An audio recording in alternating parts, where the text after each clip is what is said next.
Hey guys and girls, and a very Merry Christmas to you. Today we're going to be playing Parodius Da, and I'm going to be on the Omake mode, so let's get going. Alright, those of you who know your Parodius or Gradus know that you have 4 power meter choices, but for this one you have it's split into 4 characters, and for this we're going to choose Octopus, because I found that he's probably the best for this. And if we push start 3 times on this section, you get the choice of whether to have roulette on or off or not, but we'll go into that in a little while. So let's choose manual power up, and let's go! Not that we're playing Mario. Right, now you always start Parodius really sluggishly slow. So what you got to do is you got to shoot certain types of enemies and grab a power up, and then you see down at the bottom of the screen you can see all the weapons and power ups that you can equip as your character. Speed up, 2-way, tail gun, ripple, option. Do not choose the exclamation and question mark section, because that will completely reduce your abilities down to absolute nothing, and you'll have to start over. And of course, O-Trap, which is your force field. Speed up is obviously self-explanatory. 2-way is, if I remember rightly, it's when bullets shoot forward and diagonally upwards. Tail gun, bullets shoot forward and back. And ripple gun, which you guys can see are the little circular lasers. Option, I like option. It gives you, as you can see, it gives you optional little tiny ships, which means you can shoot more bullets and turn the game into something of a bullet hell. And of course, I would explain the O-Trap. The reason why I chose to turn roulette off is because occasionally when you pick up one of the red power-ups, it will literally go into a roulette mode, and it'll just keep going until you choose whatever power-up you want. I find this to be a little distracting, and I prefer to build up my power-ups as and when I see fit. I don't want to leave it to chance. Did I miss something? Oh yeah, I missed. Oh no, 2-way is completely different. No, it drops those little green bombs up and down. Of course. How stupid of me.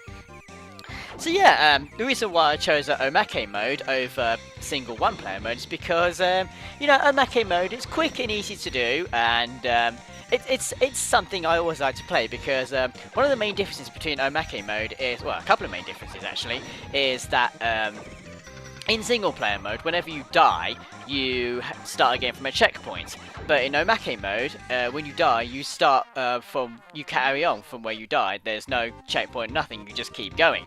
Obviously, the major drawback to both Omake mode and one player mode is that when you die, you lose all your weapons and abilities, and you have to start over again. And in Omake mode, that's not good at all, because you've got to because you've got to build it up again, and you've still got all these enemies coming at you. And Omake mode is somewhat a little bit more relentless, a little bit more ruthless compared to single player mode, because obviously single player mode is just like it's all drawn out as single player mode as you expect. But Omake mode is like, it's absolutely condensed. All the action is just like, look at everything is coming at you. It's I wouldn't say it's bullet hell, but it's sort of halfway there. Oh blimey. And of course, one of the other power-ups you can collect in this game are the bell power-ups, which come from Twin Bee series. The yellow bells, they give you points, and if you collect more in succession, the points go up. So one of my favourite bell power-ups is the blue bell, which oddly enough is not a flower, and it gives you a large bomb, and that can clear all the Fuck, and I died. And you can clear all the enemies on the screen at once. And actually, this is actually a really bad time to die, because I'm slow as fuck and I've got to try and get past these skeletons. Because if you try and kill the skeletons, they will explode into bones. And that's difficult enough to avoid. And I love shooting these things, because as you can see, you can get a massive amount of points from these. And you just got to take advantage of it as and when you can.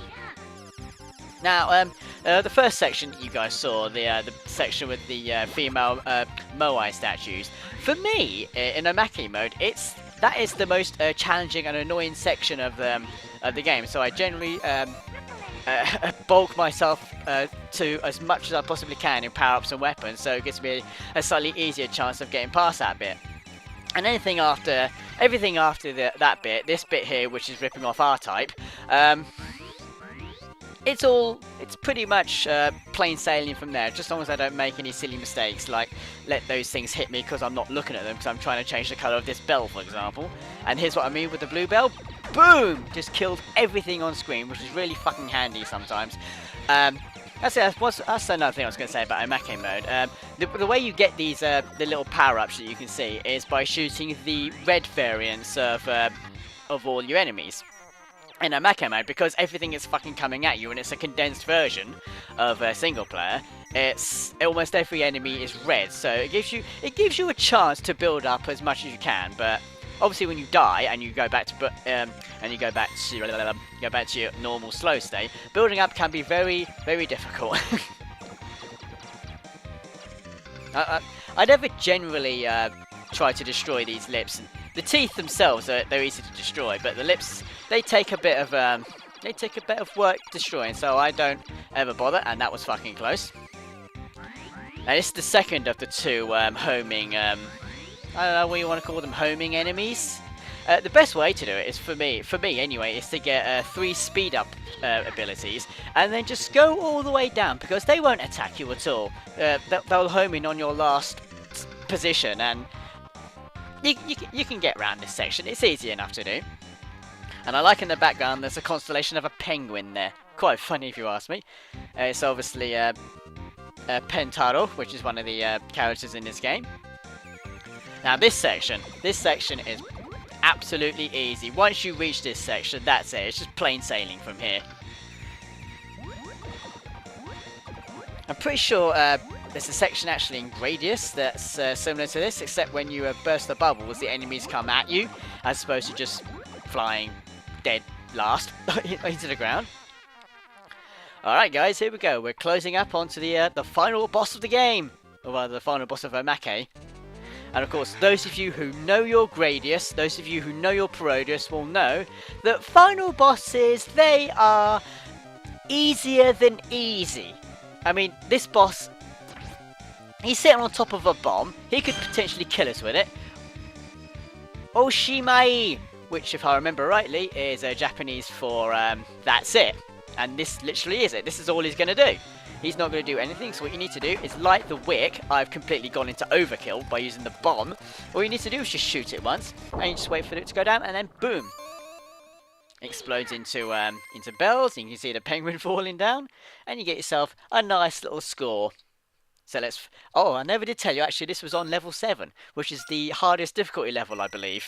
So I'm actually quite pleased with myself on that one. It took me a couple of attempts to make sure I got the... the rhythm right, make sure I can get through it easily enough. I say easily enough, especially on that first section which just throws everything at you. But, you know, I like to think I did quite well on that one, guys. So, yeah, a little short and sweet video. So, thanks for watching, take care of yourselves, and I hope you have a very good Christmas. Take care.